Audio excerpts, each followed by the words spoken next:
That's what I do. Once again, ladies and gentlemen, you are tuned in to TWID Radio, TWID stands for That's What I Do. As long as you're breathing, I got a surprise for you. If you don't know it, you're doing something. Don't let nobody knock you. Listen, I'm not going to be before you long. I just want to chime in on this story about this Kansas City police detective who deleted himself on the day of his trial, which we know that means he's guilty. And he just couldn't take what was about to happen to him because he's a coward, like most of these guys. But anyway, let's go ahead and get into it.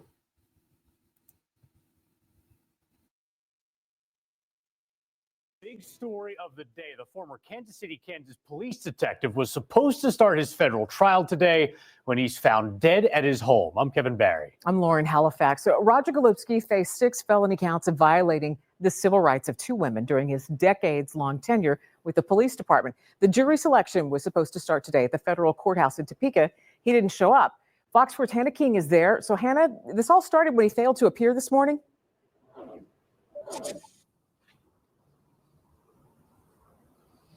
You're certainly right. It started when he didn't show up for court. That was slated to start at 9 o'clock this morning. So a warrant was issued to bring him back here. And then court was supposed to start back up once he got here around 1:30. But as we both know, that didn't happen. We don't know where he is. We don't know if he's alive or not, but we still want him to face his accuser. This rally was before learning of former KCK detective Roger Golubski's federal case being dismissed. No matter what Roger tried to do, he's coming. It ain't your time to go yet because you got to face all your victims right now. Justice! But he didn't face any of them in court. Golubski was found dead at his home on Monday after he failed to appear at the courthouse. Enough is enough. On these snowy courthouse steps, voices were heard once more. Justice delayed is justice denied. In this fight because she can't speak about what happened to her. Executive Director of Moore Squared, Laura McDonald, broke the news to the group Monday in the middle of that rally.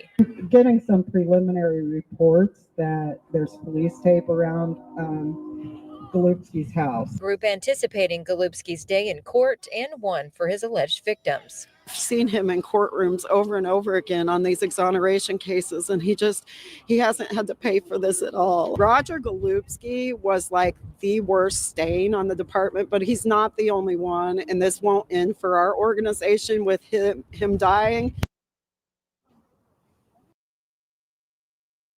Yeah.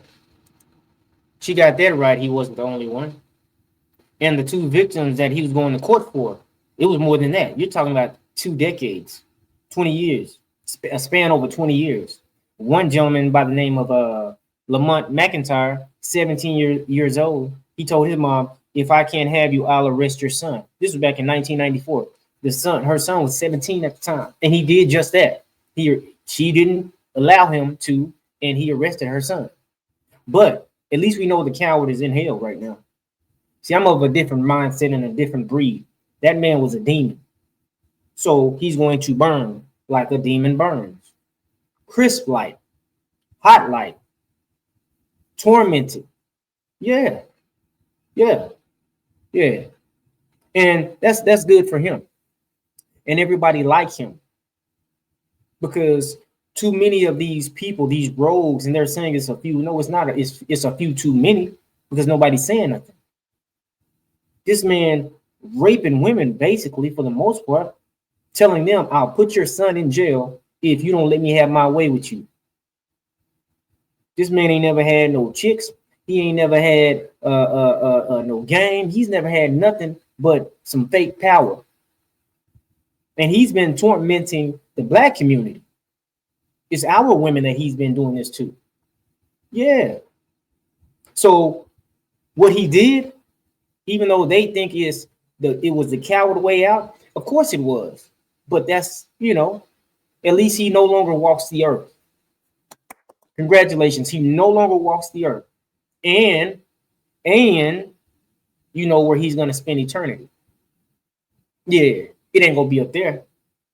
It's going to be down there where he deserves. And everybody likes him. Yeah. And that's what it is. See, when these people And typically, who get away with stuff like this? The white guys in uniforms, the white guys in with the badges. Let's just be honest. And you know why? Because they comprise up of most of the departments across the U.S. And that's by design. But thank God that this man said, you know what? I don't know how he did it. Hopefully when he did it, it wasn't quick. Hopefully he felt the pain, you know what I'm saying, which was going to be the preliminary before the real pain comes. Because that's what he deserves. And that's what he's going to get. And I'm happy about that. I can sleep good knowing that, you know, he did it like that. I don't feel robbed on behalf of the young man and the women that I don't feel like they shouldn't feel robbed. They should feel happy. And of course they want him to, you know, go to jail or whatever. I mean, that would have been fine, but who knows what would have happened in that situation? Who knows? Because we know these crooked cops, they're going to always have crooked lawyers to jump in and try to save them, even though they know they're guilty. So I think what he did was great. He got rid of himself. He no longer, hopefully he don't have no kids. But he's gone. He's gone. Now, hopefully there's some type of restitution in that. Hopefully the victims can file a civil lawsuit. I hope. Hopefully because he's, you know, dead. Hopefully that doesn't stop, you know, anything as it pertains to them, you know, getting a little money. They deserve it. Pain, suffering.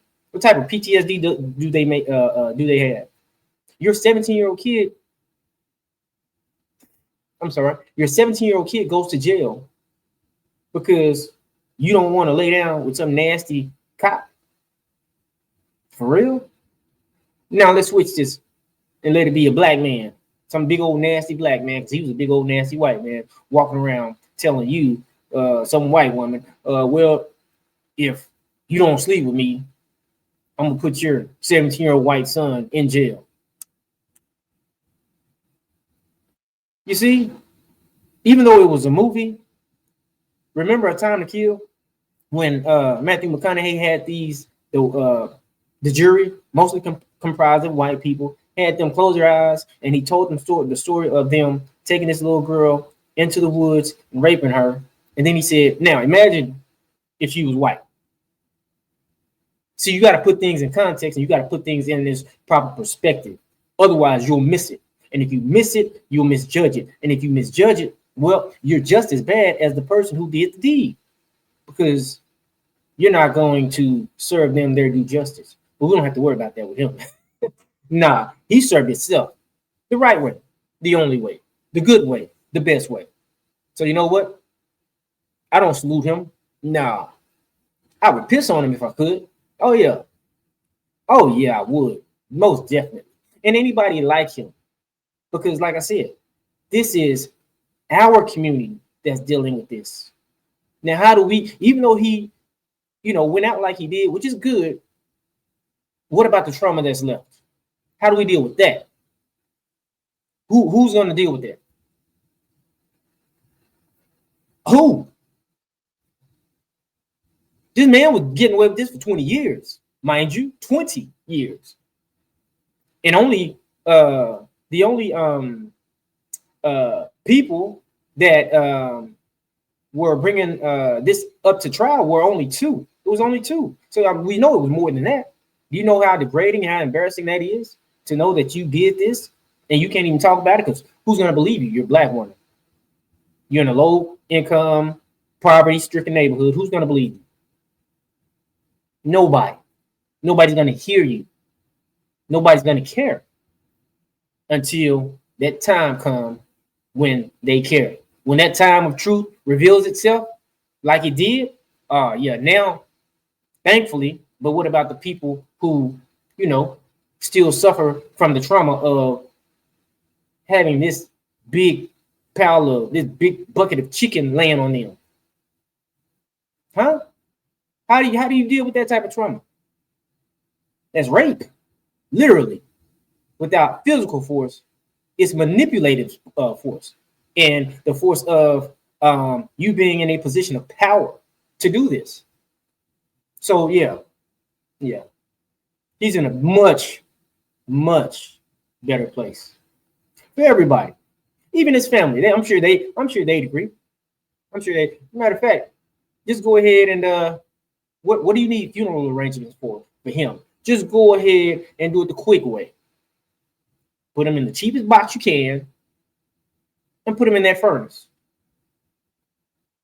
Put him in the cheapest box you can, and put him in that furnace. Yeah, and just leave it at that. Just leave it at that.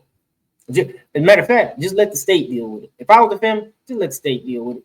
Yeah, we don't know him. You know, yeah, we're excommunicating with him.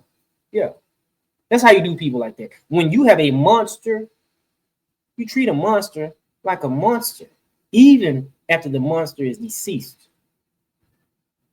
Because there's never anything good about a monster except he's deceased. Family, you've been rocking with TWID. TWID stands for That's What I Do. And until next time, remember, like, share, and enjoy life. Please, it's too short. Peace.